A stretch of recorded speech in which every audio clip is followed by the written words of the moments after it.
నమః శివాయ. కార్తీక మాస శుభ మాసములో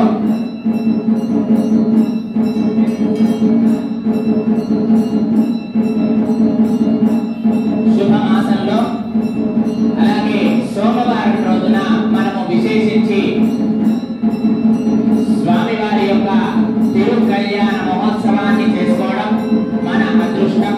కావున ఇప్పుడు జరిగేటువంటి దాంట్లో విశ్వక్సేన విఘ్నేశ్వర ఆరాధన, పుణ్యాహవాచనం, రక్షాబంధనాది యజ్ఞోపేతాది కార్యక్రమాలు జరుగుతున్నాయి. అందరూ కూడా ఈ కళ్యాణాంతము నుండి ఇంకొక 45 నిమిషాలు జరుగుతుంది. కళ్యాణం ఉండి స్వామివారి దివ్య కరుణని పొంది ఆ కళ్యాణాంశాలను మన పైన వేసుకొని ఏ పని అయినా జరగాలి అంటే కార్తీక మాసము లేదా ధనుర్మాసము, ఈ 2 మాసాలు, ఆ తర్వాత శ్రావణ మాసము ఉత్తమోత్తమైనటువంటి మాసాలు.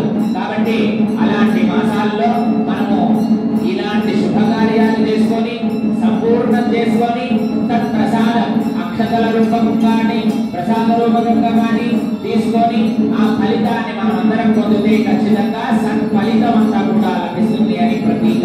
కావున మనమంతా కూడా ఈ కళ్యాణాంతం నుండి ప్రసాదాన్ని, భోజన ప్రసాదాలు, అల్పాహారం ఉంటుంది, ప్రసాదాన్ని తీసుకొని వెళ్ళవలసిందిగా కోరుతున్నాం.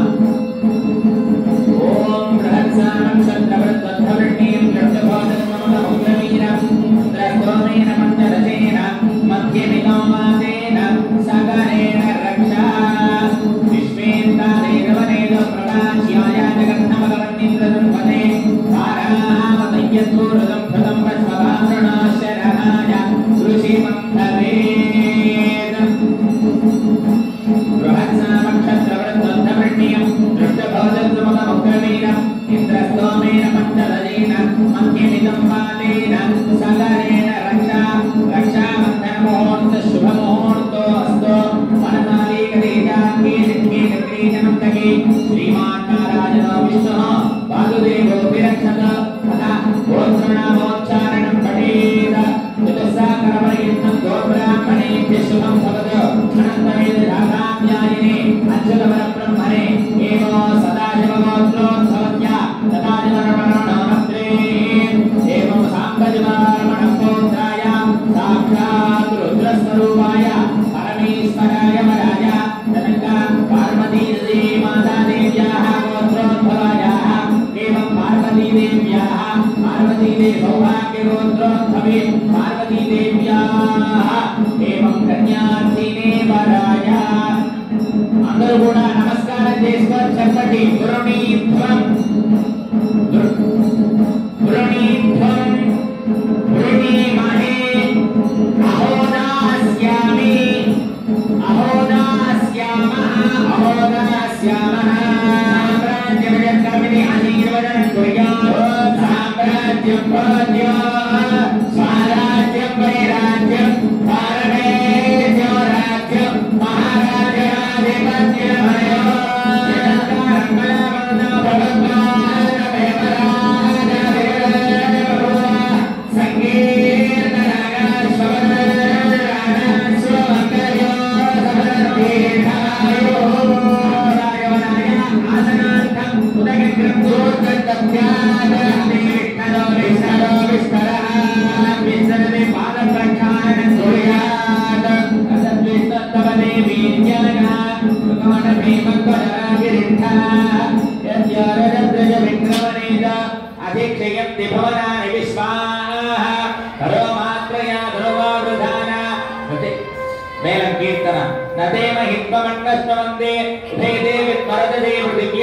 స్వామివారి పాదాలని కడుగుతున్నారు. చూసి ధరించండి అందరూ కూడా.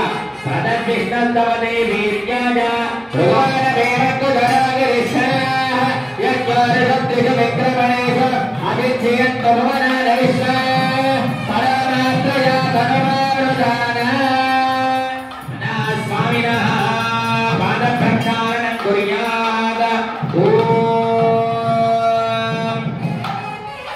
శరణం పవిత్రం విదదం పురాణేన భూతస్థరదిశ్రదాని తేన పవిత్రేణ శుద్ధేన భూతాని పాపాన విందరేమా అర పాద ప్రక్షాళన ముహూర్త శుభ ముహూర్త అస్తో తదంగా సర్వోపచారార్థే అర్చన ప్రాంతమై దేవమలంకృత్య అర్చన ప్రాంతద ప్రియమేధ అథో అర్చన అర్చనవద్రగ ఉదవర్ణలక్ష్మచ్చద అర్చన ప్రాంతద సకలాభరణై స్పర్శితమస్తు గంధం సమర్పయేత సకలాభరణై స్పర్శితమస్తు అథ మధువర్గం సతి మధు సంపెట్టం వర్ణపాత్రే రాజ తదిగ్రావణీతి దధి అథవానేది మధుమధుమంత్రియ ఓం తదిగ్రావణాకారజం జిష్ణోరస్వత్యవాన్యనః రభినామకాగరత్నా యోగోదిదారిజత. స్వామి వారికి మధు పరికాన్ని సమర్పణ చేస్తున్నారు. అందరూ కూడా చూసి నమస్కారం చేసుకోండి. ఓం మేనం గట్టి మేనం యన్మదనో మధ్యం పరమవన్నాద్యం వీర్యో వేనాహం మదనో మధ్యేన పరమేన్నాద్యేన వీర్యేన పరమో నాదో మధ్యోదాని సకల మంత్రేణ స్తూష్ణీం పార్వతీ పదగే హర హర హర మహాదేవ శంభో శంకర. అందరూ కూడా స్వామి వారికి అమ్మవారికి కట్టినటువంటి వస్త్రాలను చూసి నమస్కారం చేసుకోండి. అలాగే గోత్రం కమిడిపాళ్ల గోత్రంలో ఉద్భవించినటువంటి ఇంటి పేరు కట్టా వంశోద్భవం అయినటువంటి వెంకటేశ్వరరావు గారు ధర్మపత్నియగు శోభారాణి యొక్క దివ్య దంపతుల కుమారుడు నాగరాజు గారు, అలాగే వారి యొక్క ధర్మపత్ని సుష్మా గారి దివ్య దంపతులు, అలాగే వారి సహకుటుంబం అంతా కూడా ఈ రోజు కార్తీక మాసం యందున సోమవారం 3వ సోమవారంలో జరిపించుకునేటువంటి స్వామివారి తిరుకల్యాణ మహోత్సవంలో భాగంగా స్వామివారికి సమర్పించేటువంటి పట్టు మధుపర్కపు వస్త్రములు చూసి తరించండి. నమః పార్వతీ పదయే హర హర మహాదేవ. ఓం ఇమం వస్త్రాని మే వదావదాభే ఇవో రక్షిద్రా మండవో హరికాః అవాదిరమృతాని విశ్వారతేన మిత్ర వరుణాదేభే వస్త్రయుగ్మం సమర్పయామి సర్వార్థదోయం సకలాభరణై స్వర్జితమస్తు. స్వామివారి ఆభరణాలు చూసి ధరించండి. సకల ఆభరణై స్వర్జితమస్తు. శుభగో శుభ అధ. మీరందరూ కూడా కోటి దీపోత్సవం జరుగుతుంది కదా, అక్కడికి వెళ్ళారా? ఎంతమంది వెళ్ళారు? ఒకసారి చేతులు ఎత్తండి. వెళ్ళారా? ఎంతమంది వెళ్ళలేదు? ఇప్పుడు ఎంతండి? ఇంతమంది వెళ్ళలేదా? అయితే మనకు కలిగినటువంటి భాగ్యం ఏంటో తెలుసా? కోటి దీపోత్సవంలో ఏదైతే మనం చేసేటువంటి శివపార్వతుల కళ్యాణం ఉంటుందో ఆ మూర్తులే ఈ మూర్తులు, ఆ విగ్రహాలే ఈ విగ్రహాలు.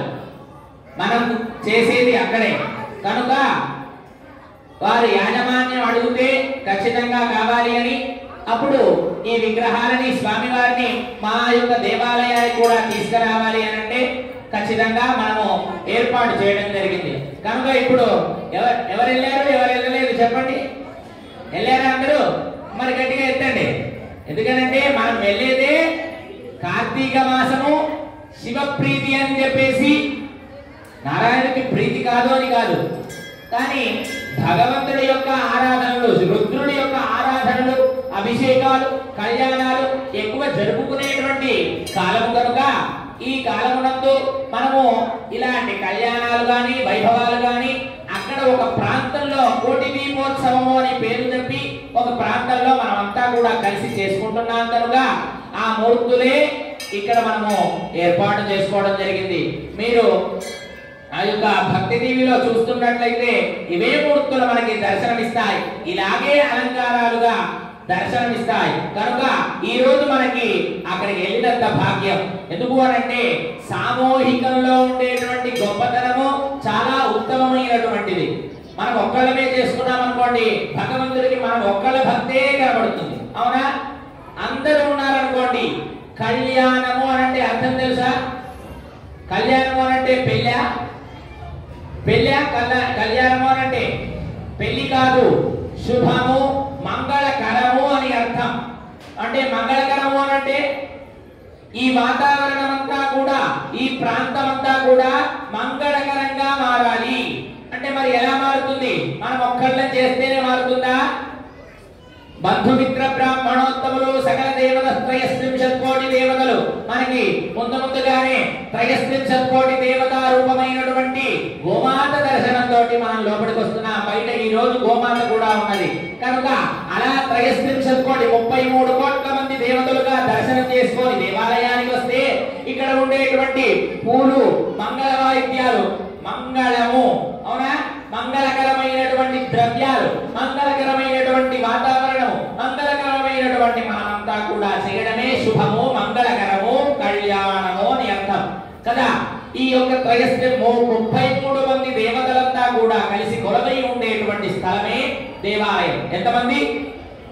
33 మంది దేవతలే 33 కోట్ల మంది దేవతలు కనుక ఆ యొక్క దేవతా నిక్షిప్తమైనటువంటి ఈ దేవాలయంలో ఈ కార్తీక మాస శుభ పర్వదినంలో ఇందువాసనం సోమవారం నాడున మనం ఈ సాయంకాలం పార్వతీ పరమేశ్వరుల యొక్క దివ్య అలంకార మూర్తిగా చేసుకొని కళ్యాణం చేసుకోవడం మన ఎన్నో జన్మలు చేసినటువంటి